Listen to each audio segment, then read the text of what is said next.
So I needed to do this video because I recently attended a session, a counseling session that was specifically for Black women, and it consisted of code switching encouragement. So there's this thing called code switching, and if you're Black and you're watching this, you probably do it.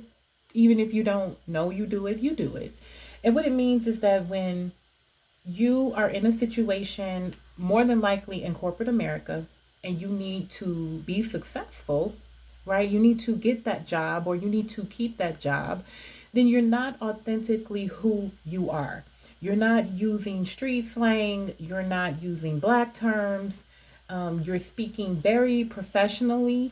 Sometimes it may be your tone of voice that changes, or just the way you pronounce things by saying isn't versus ain't, or I am really acting silly right now versus I'm tripping, right? Code switching, knowing when to be yourself and when not to be yourself.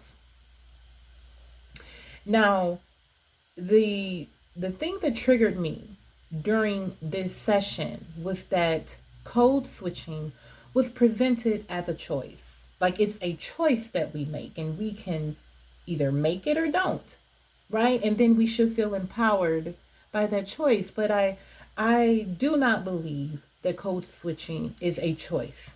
I believe that the real choice is, are you going to be successful in America or not successful? Okay, you want to be successful or you don't want to be successful, then all right, then you don't need to code switch. Whatever happens, power to you. Hopefully you become an entrepreneur, work, somewhere you don't necessarily want to work and hope for the best.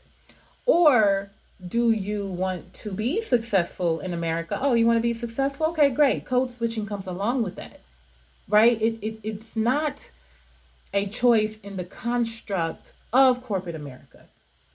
And so where I'm at with my life right now is that I am tired of trying to accept the BS as normal. It's not normal. It never has been normal. And I am in the mind frame of creating your own thing, not trying to assimilate to a structure that's already in place and then make it seem like it's a choice and be empowered in some way by it. Because we all know that as a Black person in America, if you want to be successful, rise along in the ladders of corporate America, that you have to act a certain way. And we have, in the norm is white. It's white people. It's a white culture. Like white people do not come from a culture, but their culture is America. And so every culture that comes here has to assimilate to that. It's like an invisible culture that exists, that we have, that has become the norm of everyone, no matter what. There are one-offs. Nothing is ever solid. Nothing is ever 100%. Of course, you can create your own reality. Of course, you can choose to believe what you want to believe. But code switching is not a choice if you want to be successful in the way that America has defined successful. And I think the thing that triggered me is that, first of all, I do not like this code switching term, because when you think about our ancestors and them being brought over to America, they were forced to code switch. Now, one might say that that was a choice, right? They either code switched or not. If they didn't, right, if they did not code switch and they decided to keep their spiritual practices and keep their language and keep everything that they had in Africa, West Africa, wherever, they had that choice. But what did it mean? It meant death. It meant that you could no longer be a slave. So you did not fit the construct and you were discarded in one way or another. Yes, you could make that choice. It was your choice. But then there were others who code switched and decided to do what they said. Christianity was introduced, right? And just starting new practices, speaking a new language, all of those things were a choice, but it was more about survival. And so this term code switch, in my opinion, is is changing the way that we're enslaved. It's more about a mental enslavement, right? Our ancestors were, sorry about that, our ancestors were physically enslaved and they made a choice whether they wanted to continue on with that or not. But now we're in an age where we're not physically enslaved, right? But we do have to make a living. We do have to pave a way and pave a future so that our children don't need to code switch. We need to be in creation mode to bust through these crazy constructs that exist in the world today. But the last thing we need to do is act like switching up who we are and assimilating to who is in charge or who's winning in today's world is something we need to pass on to the next generation, right? I am going to do what I need to do to provide for my child, but I will never wrap up crap in a pretty bow and pretend that it's a wonderful thing. It still smells like it. It will still taste like it. It will still feel like it. It's BS, right? No matter what you do with it, no matter, you can put food coloring in it. I know this is disgusting, but this is really how I envision it. You don't want it. It is still repulsive.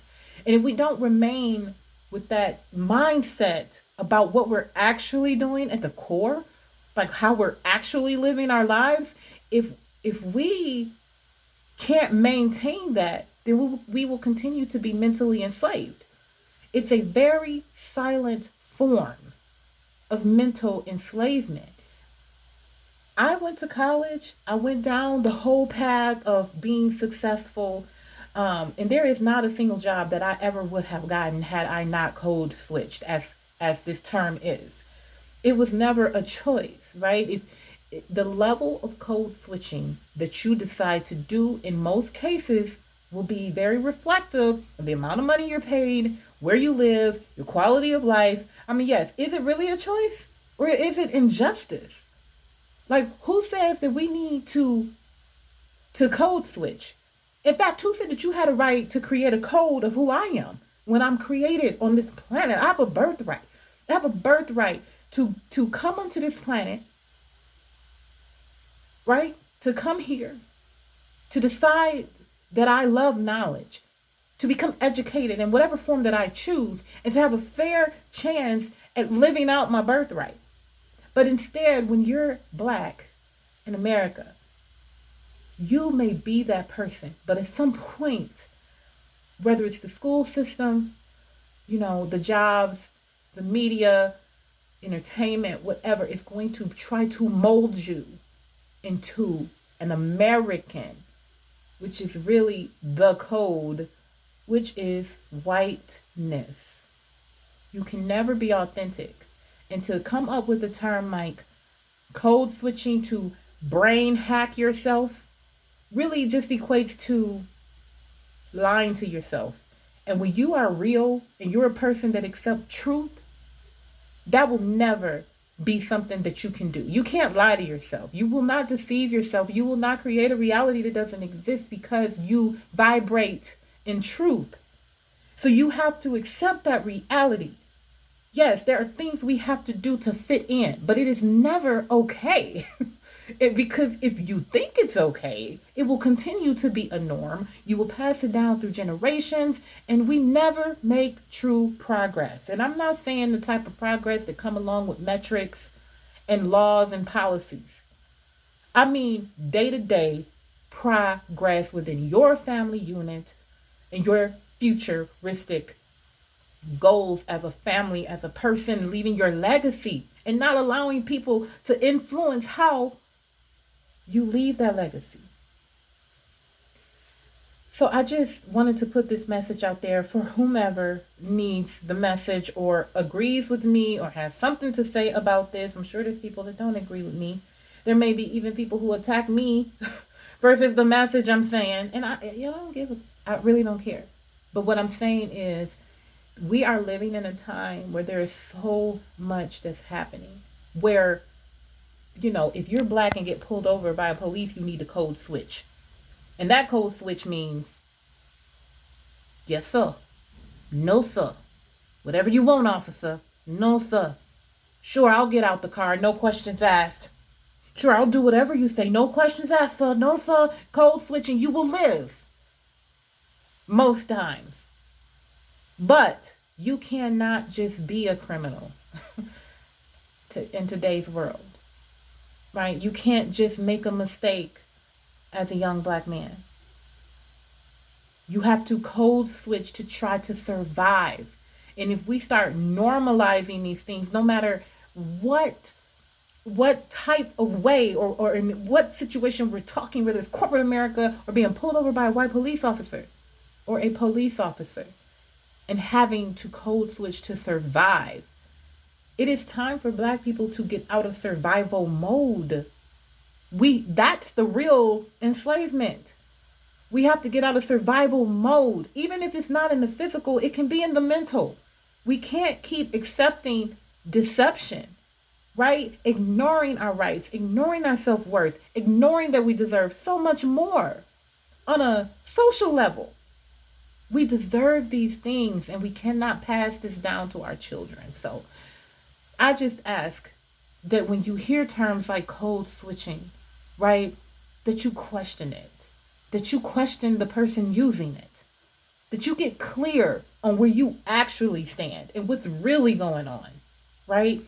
So that at least if you're going to fight for something, if you're going to believe in something, at least do the research and come to a truth within yourself that you really, truly accept, not because other people force it down your throat to accept it, but because it's your life, it's your legacy, it's your family, it's what you wake up every day and you deal with inside. It's how you approach the world. It's how you create your expressions within the world. You can either express yourself on a lower level, or you can continue to rise in the way that you continue to express yourself as you get older, as you learn. So I just wanted to leave that thought. I send so much love and light out to all my black people, because this is crazy time for us. We always suffer things at a higher level, at a deeper level, at a more traumatic level, and we're re-traumatized so many times over and over and over again. And so I ask that you keep up your spiritual practices, pray, meditate, whatever it is that you need to do to keep your mental sanity, do it. Because you are loved and you are needed. Even if you don't believe it, you are. Peace.